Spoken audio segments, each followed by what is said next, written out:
bonjour à vous, c'est Valérie Stromanger du site orthoc'estfacile.com, site qui comme d'habitude s'affiche à côté de moi. Allez voir de temps en temps le site si vous êtes visuel, si vous avez besoin de lire la règle pour mieux la mémoriser. C'est pour vous que j'écris la règle sur le site. Alors aujourd'hui, on va s'intéresser au verbe qui se termine en « i ». Est-ce que je dois mettre un T? Est-ce que je ne dois rien mettre du tout? Ça va être ma question du jour. Je vais vous donner deux exemples. Si je dis « le traiteur fournit le repas », qu'est-ce que je vais mettre au bout de « fournit » ? De même, si je dis « le repas fourni par le traiteur était excellent », qu'est-ce que je vais mettre au bout de « fourni » ? Eh bien, on va faire un test et vous allez voir que c'est très simple. Je vais essayer de mettre le verbe à l'imparfait, c'est-à-dire que je vais remplacer fourni par fournissait et voir si la phrase fonctionne.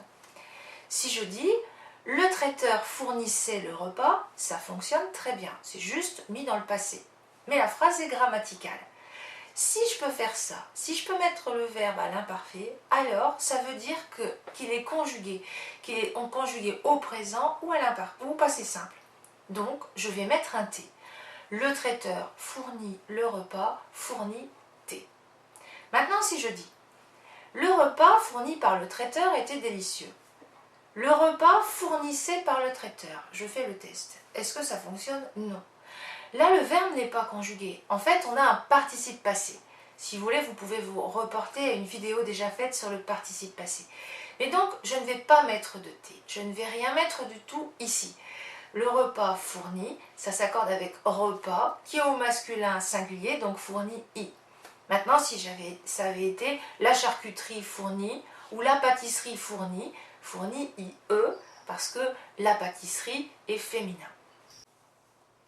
Voilà, c'est tout simple. J'espère que vous avez tout compris. Comme d'habitude, si ça vous a plu, n'hésitez pas à cliquer sur j'aime et à partager. En tout cas, je vous souhaite beaucoup de réussite dans tout ce que vous entreprendrez. Je vous adresse mes pensées les plus fraternelles et je vous dis à très bientôt.